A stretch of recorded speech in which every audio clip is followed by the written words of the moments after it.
Hello, friends. Can you imagine a story? What will you be? Where will you go? And what will you see?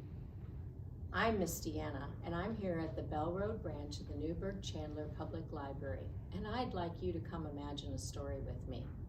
But it's not my story, it's Dog's story. Dog, would you like to tell your story? No? Well, why not, Dog? Are you embarrassed? Did you do something silly? Or did you make a bad decision that you're embarrassed about? Boys and girls, have you ever done something that you felt silly about and then you were embarrassed? It's not a very good feeling, is it? Well, Dog, I will tell your story, but you may have to help me, okay? All right.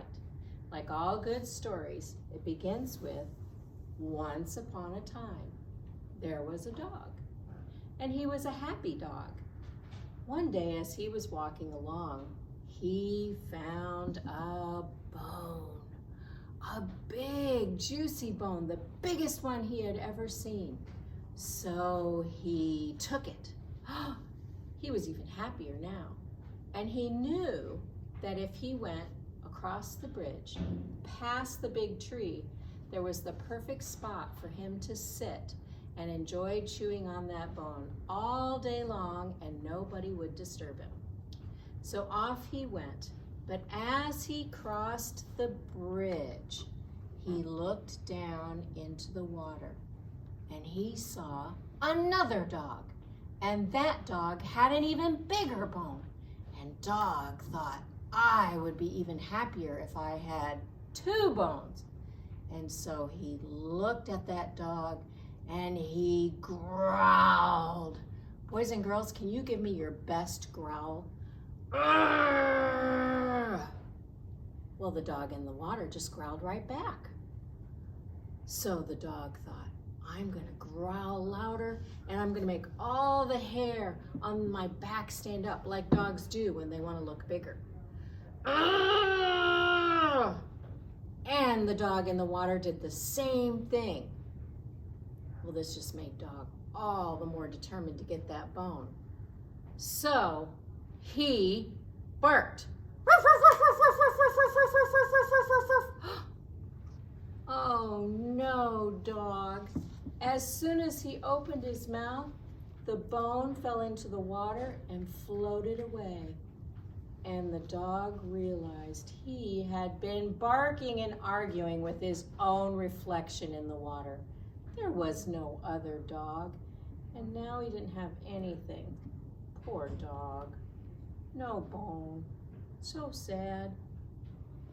Well, this story is called a fable, and it's called a fable because it teaches us a lesson. Like maybe, Dog, you should have been happy with the bone you had instead of trying to get two bones, right? Yeah, do you think you've learned your lesson, Dog? Yeah, I think he has too. Well, Dog, I have a surprise for you. It's another bone. All right, I'm gonna let Dog sit down with his bone, and I wanna show you something that you can do at home. What else reflects your face besides the water? A mirror, right? And this is an activity you can do with a mirror at your house.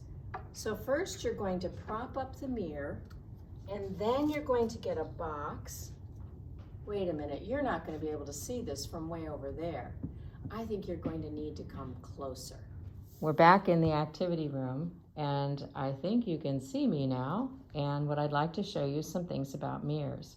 So first of all, here's Dog's name. But you'll notice if I turn it toward the mirror, maybe I can't, there we go. Dog's name is backwards. So mirrors reflect things backwards. And because of that, there's a fun activity that you can do. All you need is a box that's open on both ends. And then inside that box, I have a sheet of paper with some shapes on it. If you don't want to make shapes, you could also just practice like drawing letters or writing with making a star or shapes on your own. But I like to have shapes that I can outline to practice. Now I will say this activity is more challenging than it looks initially, and that it is just for fun. So if you find this frustrating, then just don't do it, okay? I want to do a shout out to my friend Jojo. Jojo has 2 older brothers, and this would be a good activity, Jojo, for you to do with your brothers, because I think they would be challenged by it as much as you are.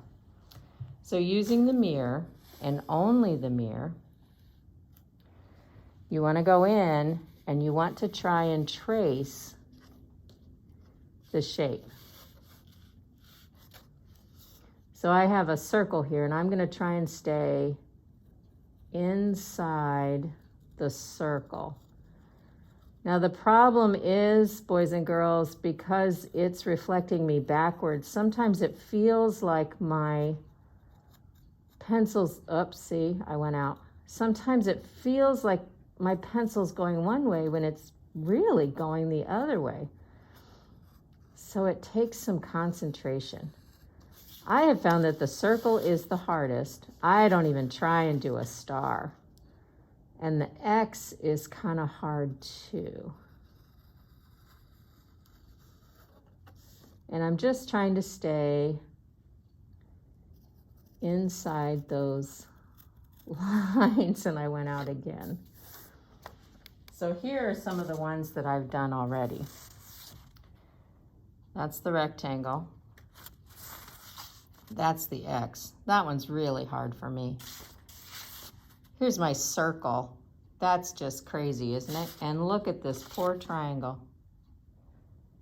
So I'd like you to try this at home and see if you can do it. And like I said, if you get tired of doing shapes, you can also do writing the letters in your name, or you can try just making shapes freehanded. Stars are especially hard. All right, well, who is this? Dog, you're back. Do you want to help me wave goodbye?